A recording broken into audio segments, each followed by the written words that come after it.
শহরের পাশেই এক নদীর ধারে ভেসে ওঠে এক তরুণীর মৃতদেহ। দেখতে সাধারণ দুর্ঘটনা মনে হলেও এর ভেতরে লুকিয়ে আছে এক শীতল সত্য। তদন্ত করতে গিয়ে সামনে আসে অদ্ভুত কিছু ঘটনা। কারো হৃৎপিণ্ড নিখোঁজ তো কারো আঙুল কেটে নেওয়া হয়েছে। আর কেনই বা শহরে একের পর এক মেয়েরা অদৃশ্য হয়ে যাচ্ছে। পুলিশ অফিসার উজি যতই রহস্যের গভীরে যায় ততই যেন তার নিজের অতীত আর ভয়ঙ্কর সত্য একে অপরের সাথে জড়িয়ে পড়ে। কিন্তু প্রশ্ন হলো, কে এই সিরিয়াল কিলার? কেন সে শুধু নারীদেরকেই টার্গেট করছে? আর শেষমেশ কি এমন ভয়ঙ্কর সত্য প্রকাশ পায় যা শুনলে তোমার গায়ে কাঁটা দেবে? তো চলো দেখে নেই 2022 সালে মুক্তিপ্রাপ্ত রহস্যে মোড়া থ্রিলার দ্য অ্যাবান্ডান্ডের গল্প। হ্যালো ফ্রেন্ডস, ওয়েলকাম টু ওর গল্প।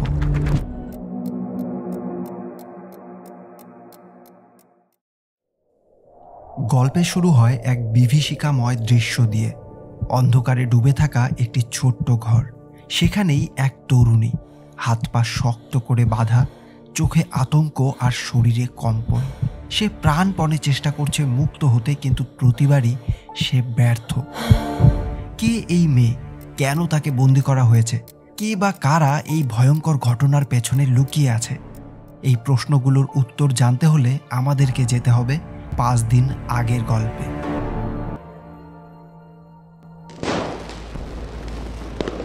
নতুন বছর, শহর জুড়ে আলো, হাসি আর আনন্দের উল্লাস।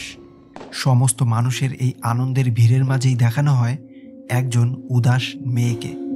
এই মেয়েটির নাম উজি। উজি একজন ডেপুটি পুলিশ অফিসার। বাইরে থেকে দৃঢ় হলেও ভেতরে ভেঙে পড়া এক মানুষ। আজকে রাতেই সে সিদ্ধান্ত নিয়েছে সব শেষ করবে, নিজের জীবনটাকে সমাপ্ত করবে। কিন্তু কেন? কেন এই ডেপুটি পুলিশ নিজের জীবনকে সমাপ্ত করতে চায়? বুঝবো কিছুক্ষণ পরে। কিন্তু তখনই হঠাৎ ভিড়ের মাঝখান থেকে উঠে আসে এক চিৎকার। উজি চমকে যায় আর ফিরে আসে সেই ঘোরের থেকে বাস্তবে। কিছুটা দূরে নদীর ধার। উজি সেখানে গিয়েই দেখতে পায় সেখানে ভেসে আছে এক তরুণীর মৃতদেহ। তার চোখ বড় হয়ে যায়। বুকের ভেতরে চলতে থাকা ধুকপুক শব্দ যেন আরও জোরে জোরে বাজতে থাকে। সঙ্গে সঙ্গেই সে খবর দিয়ে দেয় পুলিশ টিমকে। আর এরপরেই শুরু হয় এক বিভীষিকাময় তদন্তের।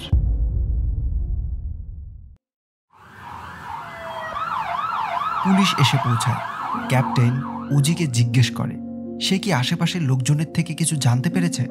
উজি জানায় সবাই ভয়ে পালিয়ে গিয়েছিল, তাই কোনো রকমের সাক্ষী নেই। এরপর ক্যাপ্টেন গাড়ির ভেতরে এসে বসে উজির সাথে কথা বলতে। জিজ্ঞেস করে উজি ঠিক আছে কিনা। উজি জানায় সে ঠিক আছে। ক্যাপ্টেন খেয়াল করে এটাই সেই গাড়ি যেটাতে জড়িয়ে আছে উজির সেই ভয়ানক স্মৃতি। উজির স্বামীর নাম চেনকই। তারা দুজনেই একই সাথে পুলিশ ডিপার্টমেন্টে চাকরি করত। আজ থেকে কয়েক মাস আগেই ঠিক এই গাড়ির ভেতরেই উজির স্বামী চেনকই নিজেকে গুলি করে আত্মহত্যা করেছিল। আসলে চেনকই চরম হতাশা আর বিষণ্ণতার মধ্যে ডুবেছিল। সে এতটাই ডিপ্রেশনে ছিল যে আর কিছু সহ্য করতে না পেরে সে নিজের জীবনটারই ইতি টেনেছিল। উজির চোখে এখনো সেই স্মৃতি একেবারে তাজা। এই দুঃখ তাকে প্রতিদিন যেন ভেতর থেকে তিলে তিলে ভেঙে দিচ্ছে, যেন তাকে তিলে তিলে শেষ করে দিচ্ছে। আর এই জন্যই উজি কিছুক্ষণ আগে এই নিউ ইয়ারের দিনেই তার জীবনটাকে শেষ করে ফেলতে চেয়েছিল। এই জন্যই ক্যাপ্টেন তাকে বলে যত তাড়াতাড়ি সম্ভব এই গাড়িটা ছেড়ে দিতে। সাথে ক্যাপ্টেন তাকে এটাও বলে সে যেন কাল থেকে অফিসে ফিরে আসে। আসলে উজি এতদিন ধরে অফিস থেকে ছুটি নিয়েছিল, কিন্তু উজি তখনও দ্বিধায় ভুগছিল। পরদিন উজি পুলিশ স্টেশনে এসেই ক্যাপ্টেনকে বলে সে ট্রান্সফার নিতে চায়। কিন্তু ক্যাপ্টেন জানায় এই মুহূর্তে তাকে ট্রান্সফার দেওয়া সম্ভব নয়, কারণ নতুন যে মার্ডার কেসটা এসেছে সেটা তাকেই হ্যান্ডেল করতে হবে। উজি রাজি হয় না। সে যত তাড়াতাড়ি সম্ভব এই পুলিশ স্টেশন, এই শহর ছেড়ে দূরে চলে যেতে চায়। আসলে এই জায়গায় থাকলেই তার স্বামীর স্মৃতি যেন তাকে আরও বেশি করে ডিপ্রেশনে ফেলছে। এই জন্যই সে এই সমস্ত কিছু ফেলে দূরে চলে যেতে চায়। তবে ক্যাপ্টেন জানায় এই মুহূর্তে সেটা সম্ভব নয়। যদি সে এই কেসটিকে সলভ করতে পারে তাহলে সে যা চাইবে তাই হবে। ক্যাপ্টেন নিজে তাকে যেখানে চায় সেখানেই ট্রান্সফার করবে।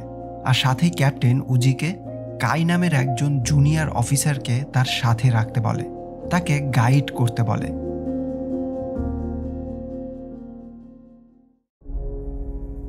উজি এবং তার সহকর্মী কাই ফরেন্সিক বিভাগে আসে। সেখানে মৃতদেহ পরীক্ষা করতে গিয়ে সবাই স্তম্ভিত হয়ে যায়। মেয়েটির বাম পাশের বুকে গভীর ক্ষত, গলায় সূচ ফোটানোর দাগ, আর সবচেয়ে ভয়ঙ্কর, তার রিং ফিঙ্গারটা কেটে নেওয়া হয়েছে। ডাক্তার মৃতদেহের বুকের সেলাইটা খুলতেই চমকে যায়। মেয়েটির বুকে তার হৃৎপিণ্ড নেই। হ্যাঁ, খুনি তার বুক চিরে হৃৎপিণ্ডটা তুলে নিয়েছে। ডাক্তার জানায় মৃত্যুর কারণ কার্বন মনোক্সাইড বিষক্রিয়া, আর তারপর নিষ্ঠুরভাবে তার বুক চিরে তার হৃৎপিণ্ডটাকে আলাদা করে ফেলেছে। উজি স্তব্ধ হয়ে যায়। সে বুঝতে পারে এটা কোনো সাধারণ খুনি নয়, অত্যন্ত পরিকল্পিত এবং দক্ষ একজন খুনি। কিন্তু কেন? এই খুনি কেন শুধুমাত্র হৃৎপিণ্ড আর রিং ফিঙ্গারটাই নিচ্ছে? ডাক্তার বলে এঙ্গেজমেন্টের আংটি সব সময় বাম হাতের রিং ফিঙ্গারে পরা হয়। এর কারণ মেডিকেল সায়েন্সের আগে বিশ্বাস করা হতো মানুষের বাম হাতের রিং ফিঙ্গারের শিরা সরাসরি হৃৎপিণ্ডের সাথে যুক্ত, যেটাকে বলা হয় ভেইন অফ লাভ, অর্থাৎ ভালোবাসার শিরা। উজি কিলারের এমন অদ্ভুত বিষয়ের ওপর ভিত্তি করে খুন করাটা বেশ আশ্চর্যজনক মনে হয়। অন্যদিকে পরিচয় হয় লিন নামের একজন যুবকের সাথে। সে এক দোকানে কাজ করে আর পাশাপাশি অবৈধ অভিবাসী শ্রমিকদের জন্য ভুয়ো আইডি জোগাড় করে দেয়। একটা ডেলিভারি করার সময় লিনের বন্ধুরা তাকে জিজ্ঞেস করে সে কি তার প্রেমিকা ওয়ারির সাথে যোগাযোগ করেছে। লিন মাথা নেড়ে জানায় না, ওয়ারি একজন অভিবাসী শ্রমিক যার সাথে তার সম্পর্ক ভেঙে গেছে। লিনের বন্ধুরা জানায় অভিবাসীরা এমনই হয়, তারা শুধুমাত্র কাজ করতে এখানে আসে, ভালোবাসতে নয়। এরপর লিনের জীবনে হাজির হয় সাইপিন। সে নিজেকে ওয়ারির ছোট বোন বলে পরিচয় দেয়। সে এসেছে তার নিখোঁজ বোনকে খুঁজতে। সাইপিন জানায় ওয়ারি বলেছিল জন্মদিনে কাউশিয়ং শহরে আসবে, তারপর নিউ ইয়ারে তাকে নিয়ে যাবে, কিন্তু তারপর থেকেই সে আর যোগাযোগ করেনি। লিন কিছুটা অবাক হয়। সে জিজ্ঞেস করে, তুমি কি সত্যি কাজ খুঁজতে এখানে এসেছো, নাকি শুধু তোমার বোনকে খুঁজতে? সাইপিন সরাসরি বলে ওয়ারির জীবনে এখন নতুন একজন এসেছে, ম্যানকং। সে ওয়ারির প্রতি সিরিয়াস, কিন্তু তুমি তাকে কখনো সিরিয়াসলি নাওনি, আর আমি তাকে বলেছিলাম তোমার সাথে ব্রেকআপ করে নিতে। লিন মৃদু হেসে বলে, তাহলে তুমি আমার কাছেই কেন বা এলে? আমার সাথে তো ওয়ারির অনেক আগেই ব্রেকআপ হয়ে গেছে। এরপর লিন নীরব থাকে। তার চোখে ভেসে ওঠে অতীতের স্মৃতি। মধ্যরাতে পুলিশের কাছে জরুরি কল আসে। কেউ জানায় নদীতে যে মৃতদেহ পাওয়া গেছে তার নাম ওয়ারি। এই খবরটা শুনে সবাই চমকে ওঠে। কাই চলে যায় ওই টেলিফোন বুথে যেখান থেকে কলটি এসেছিল। ক্যাপ্টেন উজিকে এই বিষয়টি জানায়, আর ঠিক তখনই কাই ফোন করে খবর দেয় টেলিফোন বুথে একটি রেড বক্সে সন্দেহজনক কিছু পাওয়া গেছে। পুলিশ ভেবেছিল হয়তো এখানে বোমা রয়েছে, কিন্তু বক্সে তেমন কিছুই ছিল না। অন্যদিকে লিন সাইপিনকে নিয়ে মিস্টার ফান নামের একজন লোকের স্টুডিওতে আসে। মিস্টার ফান একজন ফটোগ্রাফার। তিনি মাইগ্রেন্ট ওয়ার্কার্সদের জন্য ফেক আইডি কার্ড বানিয়ে দেন, যার মাধ্যমে মাইগ্রেন্ট ওয়ার্কার্সরা কাজ পেয়ে থাকে। লিন এখানে সাইপিনের ভুয়ো কার্ড বানাতেই এসেছে। এদিকে ফরেন্সিক রিপোর্ট থেকে জানা যায় ওই রেড বক্সে একজনের ফিঙ্গারপ্রিন্ট পাওয়া গেছে। এই ফিঙ্গারপ্রিন্ট আর কারো নয় বরঞ্চ ম্যানকং নামের একজন ব্যক্তির, যে 10 বছর ধরে পুলিশের থেকে পলাতক এক থাই অভিবাসী শ্রমিক। হ্যাঁ, এই ম্যানকংয়ের কথাই সাইপিন বলেছিল যার সাথে ওয়ারির রিলেশন। উজি তখন ওয়ারির ডিটেলস বের করে। তারা দেখতে পায় ওয়ারিও একজন পলাতক অভিবাসী কর্মী। বক্স থেকে তারা ওয়ারির সাথে একটি মেয়ের ছবিও দেখতে পায়। সাথের মেয়েটি সাইপিন ছিল। তারা এটাও জানতে পারে সাইপিনও মিসিং ফরেন ওয়ার্কার, কিন্তু তারা বুঝতে পারে না ম্যানকং কেন তাদের একটা ফেক বোমের বাক্স দিয়ে বিব্রত করছে। উজি কাইকে ম্যানকংয়ের সব ইনফরমেশন বের করতে বলে। অন্যদিকে একদিন হঠাৎ একটি কল আসে সাইপিনের কাছে। কেউ নিজেকে ইতি বলে পরিচয় দেয়। সে বলে ওয়ারি সমস্যায় আছে, তাই নিজে কন্ট্যাক্ট করতে পারছে না। তোমার জন্মদিনের দিনে এই নম্বরে কল করলে একটি ট্যাক্সি এসে তোমাকে নিয়ে যাবে ওয়ারের কাছে। সাথে সে এটাও বলে সে যেন কাউকে বিশ্বাস না করে। পরের দিন সাইপিন লিনকে বলে, তুমি আমাকে বলেছিলে আমার বোনকে খুঁজতে সাহায্য করবে এবং কাজ খুঁজে দেবে। এত দিন হয়ে গেছে তুমি কিছুই করছো না। আসলে সে ইতির কথায় এখন লিনকে বিশ্বাস করতে পারছে না। অন্যদিকে পুলিশ ওয়ারির কল হিস্ট্রি থেকে জানতে পারে ওয়ারির মৃত্যুর আগে শেষ কল করা হয়েছে লিনকে, আর তার মৃত্যুর পরেও তার ফোন ব্যবহার করা হয়েছে। শেষ কলটা করা হয়েছিল ইতিকে, আর সেও নিখোঁজ এক অভিবাসী নারী। উজি এবং কাই আসে লিনের বাড়িতে। তারা লিনকে জিজ্ঞেস করে সে ওয়ারিকে চেনে কিনা। লিন অস্বীকার করে। উজি জানায় লিন যে পলাতক মাইগ্রেন্ট ওয়ার্কার্সদের সাথে ডিল করে সেটা তাদের জানা, তাই মিথ্যে না বলে সাহায্য করো। আর এই জন্যই লিন পুলিশের সাথে আসতে রাজি হয়। সে ওয়ারির এমন ক্ষত বিক্ষত ডেড বডি দেখে হতভম্ব হয়ে পড়ে। প্রেমিকার এমন মর্মান্তিক মৃত্যু দেখে কান্নায় ভেঙে পড়ে। 30 মিনিট ধরে কান্নাই করে যাচ্ছে। উজি বুঝতে পারে লিনের সাথে ওয়ারির ব্যক্তিগত সম্পর্ক ছিল, তাই প্রশ্ন করলে লিন জানায় ওয়ারি বিয়ে করতে চাচ্ছিল আর তাই জন্যই তাদের ঝগড়া হয়েছে। গত 25 তারিখ কল করে ওয়ারি এই সম্পর্কের ইতি টানে, আর এরপর আমাদের আর দেখা হয়নি। উজি একে একে সাইফিন, ইতি এবং ম্যানকংয়ের ছবি দেখায়, কিন্তু লিন পরিষ্কার করে তাদেরকে মিথ্যে বলে দেয় যে সে কাউকেই চেনে না। রাতে লিন বাড়ি ফিরে সাইপিনকে কিছু না বলে তার ব্যাগ নিয়ে গাড়িতে যেতে বলে, কিন্তু সাইপিন বারবার জিজ্ঞেস করতে থাকে কি হয়েছে, তাকে কোথায় নিয়ে যাওয়া হচ্ছে। লিন জানায় পুলিশ আবার আসবে, আর সে সাইপিনকে বেশি দিন লুকিয়ে রাখতে পারবে না, তাই যেখান থেকে এসেছিল সেখানেই চলে যেতে বলে। তবে সাইপিন ওয়ারির খোঁজ না দেওয়া অবধি কোথাও যাবে না। লিন এবার বলেই দেয় ওয়ারি আর কখনো ফিরে আসবে না। সাইপিন রেগে গিয়ে গাড়ির দরজা ভেঙে একাই চলে যেতে থাকে। সেই সময় উজি এবং কাই লিনকে ফলো করছিল। তারা দেখতে পায় লিন কোথাও পালিয়ে যাচ্ছে। তারা দুজনই লিনকে ফলো করতে থাকে, আর লিনও সেটা বুঝতে পারে, তাই তাদের আড়াল হয়ে সে পালাতে থাকে। পালিয়ে সে চলে আসে ম্যানকংয়ের সাথে দেখা করতে। উজিও ম্যানকংয়ের কাছে এসে পৌঁছায়, কিন্তু ম্যানকং ভয়ে পালানোর চেষ্টা করে। শেষমেশ কোণঠাসা হয়ে ম্যানকং চিৎকার করে ওঠে, আমি ওয়ারিকে খুন করিনি, আমি শুধু তাকে বাড়ি পৌঁছে দিতে চেয়েছিলাম। কিন্তু তার আতঙ্কে আচরণ আরও বিপজ্জনক হয়ে ওঠে। সে উজির বন্দুকটা ছিনিয়ে নিয়ে সবাইকে নিশানা করে। উজি চোখের সামনে দেখে ইতিহাস যেন পুনরাবৃত্তি হচ্ছে। যেভাবে তার স্বামী আত্মহত্যা করেছিল সেভাবেই ম্যানকং নিজের মাথায় বন্দুক ধরে। এক মুহূর্ত, একটি গুলির শব্দ, আর ম্যানকং লুটিয়ে পড়ে মাটিতে, আর উজি ভেঙে পড়ে আরেকটি মৃত্যুর সাক্ষী হয়ে। ক্যাপ্টেনের কাঁধে দায় এসে পড়ে তদন্তের ব্যর্থতার। একজন মেয়েকে এত বড় কেস দেওয়ার জন্য সবাই তাকেই দোষারোপ করতে থাকে, তাই সে উজিকে কেস থেকে সরিয়ে দেয়। কিন্তু উজি হাল ছাড়ে না, সে এই তদন্তের শেষটা দেখেই ছাড়বে। এরপর সে লিনকে চলে যেতে বলে। লিন এতক্ষণ থেকে মনে করছিল উজি হয়তো তাকেই সন্দেহ করে এই সব কিছুর জন্য। তবে উজি তাকে বোঝায় যদি সে সব আগেই বলতো তাহলে হয়তো ম্যানকং আজ জীবিত থাকত। যদি সত্যি তুমি ওয়ারিকে ভালোবেসে থাকো তবে আমাকে এখনও সত্যিটা বলো। অবশেষে লিন মুখ খোলে। রাতে লিন কল করে উজিকে একটা জায়গায় আসতে বলে। উজি এসে দেখতে পায় লিন মাটি খুঁড়ে একটা মৃতদেহ বের করছে। সে জানায় কিছুদিন আগে কসাইখানা থেকে তার কাছে কল আসে। গিয়ে দেখতে পায় একজন অভিবাসী মহিলা যে বেশ কিছুদিন ধরে নিখোঁজ ছিল তার মৃতদেহ। তাকে নির্মমভাবে খুন করা হয়েছে, আর আমাকে ডাকা হয়েছিল মৃতদেহটি কবর দেওয়ার জন্য।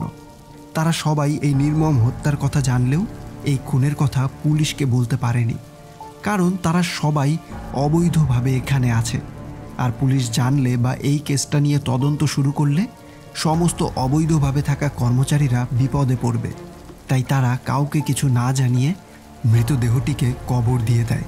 এই মৃতদেহটি হলো ইতি নামের একজন অভিবাসী মহিলার। হ্যাঁ, এটাই সেই ইতি যার নাম করে সাইপিনকে কেউ কল করেছে। আর অন্যদিকে সাইপিন সেই কল অনুযায়ী একটি ট্যাক্সিতে চড়ে বসে, অর্থাৎ সাইপিনও এখন বিপদে আছে। এদিকে লিন উজিকে জানায় ম্যানকং তাকে বলেছিল সেও একজনের মৃতদেহ ফেলেছে। আসলে সেই ওয়ারির মৃতদেহটি নদীতে ফেলেছিল। উজি মৃতদেহ দেখে শিউরে ওঠে, কারণ ইতির খুনের ধরনও ছিল ওয়ারির মতোই, রিং ফিঙ্গার কেটে নেওয়া এবং হৃৎপিণ্ড নিখোঁজ। অর্থাৎ কিলার এক এক করে শুধুমাত্র অবৈধ মহিলা মাইগ্রেন্ট কর্মীদেরকেই টার্গেট করছে, আর তাদেরকে খুন করছে তাদের জন্মদিনের দিন। উজি কাইকে টেক্সট করে ইতির ফোন কল চেক করতে বলে। কাই লুকিয়ে উজিকে সাহায্য করতে থাকে, কারণ উজিকে এই কেসটি থেকে সরিয়ে দেওয়া হয়েছে। ইতির কল রেকর্ড চেক করে তারা দেখতে পায় কিলার এই ফোনটাও ব্যবহার করেছে তার পরবর্তী টার্গেটের জন্য, আর তার পরবর্তী টার্গেট আর কেউ না বরঞ্চ সাইপিন। তারা সাইপিনকে খুঁজতে শুরু করে। একটা সিসিটিভি ফুটেজে দেখতে পায় সাইপিন একটি ট্যাক্সিতে উঠছে। অনেক খোঁজাখুঁজি করে সেই ট্যাক্সিটি খুঁজে পায় তারা। তবে দেখতে পায় এই ট্যাক্সিতে যে নম্বর প্লেট রয়েছে সেটি একটি ভুয়ো নম্বর প্লেট। আর এরপরই সৌভাগ্যবশত তারা সেই ট্যাক্সিতেই খুঁজে পায় ওই ফটোগ্রাফার মিস্টার ফানের আইডি কার্ড।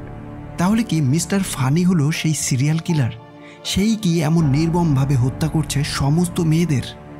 সব ক্লু মিলিয়ে উজি বুঝতে পারে যে ফটোগ্রাফার অভিবাসীদের ভুয়ো আইডি কার্ড বানিয়ে দেয় সেই মিস্টার ফান আসল খুনি।